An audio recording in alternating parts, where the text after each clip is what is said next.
हुआ हम कढ़ी चावल खाए जब बारात निकला तो, है ना वो।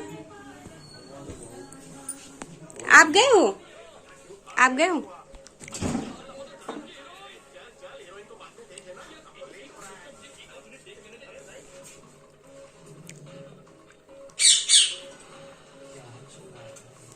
भैया भंडारा वहाँ इतने वो लोग आते हैं।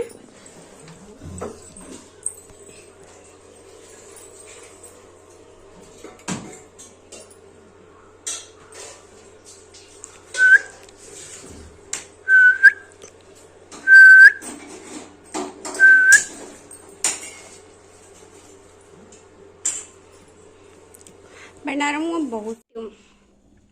आज है माता रानी का तीसरा दिन नवरात्रि का, और मैंने फुल फास्ट रखे हैं। मेरा मन था मैं फुल फास्ट रखूं, मैं भी फास्ट रखती थी फुल, पर बीच में कुछ लॉकडाउन की वजह से मेरा छूट गया था। पर अभी फिर से मैंने स्टार्ट किया है दोबारा से। और पहले मायके में रहती थी, अभी ससुराल में हूँ तो यहाँ चालू किया है। बस इस बार फर्स्ट बार मैंने यहाँ पे कलश रखा है, पूजा की है और फुल नवरात्रि व्रत रख रही हूँ। और बहुत अच्छा लग रहा है कि फुल नवरात्रि व्रत रहने में बहुत मज़ा आ रहा है। और एनर्जी ना सब भरपूर होती है नवरात्रि में। एनर्जी की तो कोई कमी नहीं होती है, व्रत रहो कुछ करो या कैसे भी, एनर्जी की कोई कमी नहीं होती। और सभी लोग निकल चुके हैं खाना खा के, नाश्ता करके, मतलब खाना नहीं नाश्ता करके सब लोग निकल चुके हैं। और अभी बस सारा काम हो गया था, मैंने भी अपना थोड़ा सा खाया हुआ, चाय वाय पी, फिर बैठी थी मैं भी। तो मैंने सोचा आप सभी से थोड़ी सी बात कर लेती हूँ, क्योंकि भाई आप मेरी फैमिली हो तो मुझे बात करना आप सभी से अच्छा लगता है। और इस समय मैं हूँ और घर पे मिट्ठू है, तो मिट्ठू को देख लीजिए। ये देखिए इसकी शैतानी है ना ऐसी चलती रहती, मुझसे काटता रहता है, मैं ही इसको खाना देती हूँ और मुझे ही काटता है।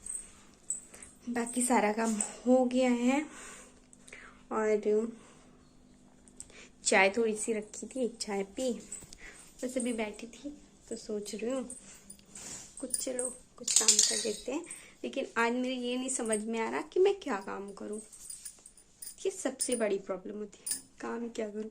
एक तो व्रत, ऊपर से काम, पर ये नहीं समझ में आ रहा काम करूँ क्या, क्योंकि घर के सारे काम हो गए जो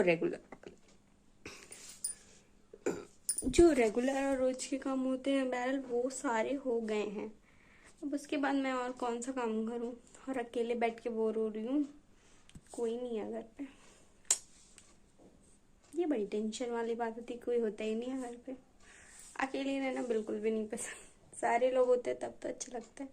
और सभी लोग शाम को ही आएंगे, इससे पहले तो कोई नहीं आएगा।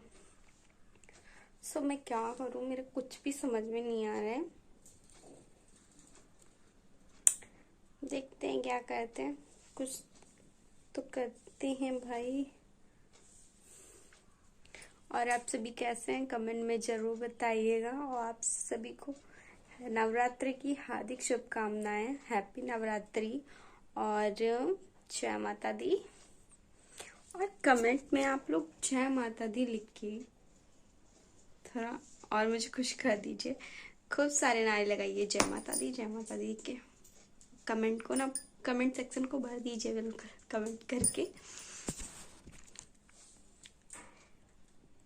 माता रानी सबकी विशेष पूरी करे, सबका पूरा करने के बाद मेरी भी विश पूरी कर दे बस।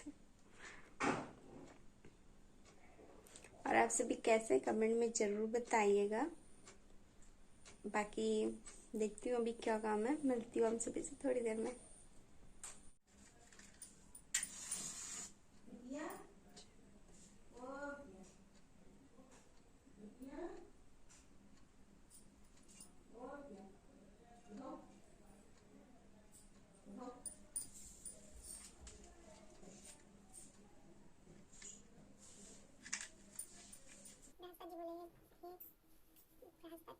जी बोले कि ब्रह्मा जी आप अत्यंत बुद्धिमान सर्वसाक्षी और चारों वेदों को जानने वालों में सर्वश्रेष्ठ हो। हे प्रभु, कृपा कर मेरे वचन सुने। चैत्र अश्विन माघ और आषाढ़ मास के शुक्ल पक्ष में नवरात्र का व्रत और उत्सव क्यों किया जाता है? हे भगवान, इस व्रत का क्या फल है?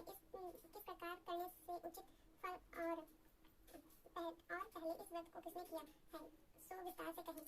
बृहस्पति जी के कहे प्रश्नों के अनुसार ब्रह्मा जी कहने लगे कि हे बृहस्पति, प्राणियों के हित करने की इच्छा से तुमने बहुत ही अच्छा प्रश्न किया है। जो मनुष्य मनोरथ पूर्ण करने वाली दुर्गा महादेवी सूर्य और नारायण का ध्यान करते हैं, वे मनुष्य धन्य है। यह नवरात्र व्रत संपूर्ण मनोकामनाओं को पूर्ण करने वाला, इससे करने से पुत्र चाहने वालों को पुत्र, धन चाहने वालों को धन, विद्या चाहने वालों को विद्या और सुख चाहने वालों को सुख मिलता है। इस व्रत को करने से रोगी मनुष्य का रोग दूर होता है और कारागार में पड़ा हुआ मनुष्य बंधन से छूट जाता है। उसके घर पर संपूर्ण संपत्ति आकर उपस्थित हो जाती है। इस व्रत के करने से ऐसा कौन सा मनोरथ है जो सिद्ध नहीं हो सकता? जो मनुष्य इस अलभ्य मनुष्य देह को पाकर भी नवरात्र का व्रत नहीं करता है, वह माता पिता की सेवा से विमुख होकर पाप का भागी होता है और वह अनेक दुखों को भोगता है। जो सुहागिन स्त्री भूल से भी इस व्रत को नहीं करती, वह पति से विहीन होकर नाना प्रकार के दुखों को भोगती है। यदि व्रत करने वाला मनुष्य सारे दिन उपवास न कर सके तो एक समय भोजन कर उस दिन बंधुओं सहित नवरात्र व्रत की कथा श्रवण करें। हे बृहस्पति, जिसने पहले इस महाव्रत को किया है, उसका पवित्र इतिहास मैं तुम्हें सुनाता हूँ। तुम सावधान होकर सुनो। ब्रह्मा जी बोले, पीठित नाम का एक मनोहर नगर में एक अनाथ नाम का एक ब्राह्मण रहता था। वह भगवती दुर्गा का भक्त था।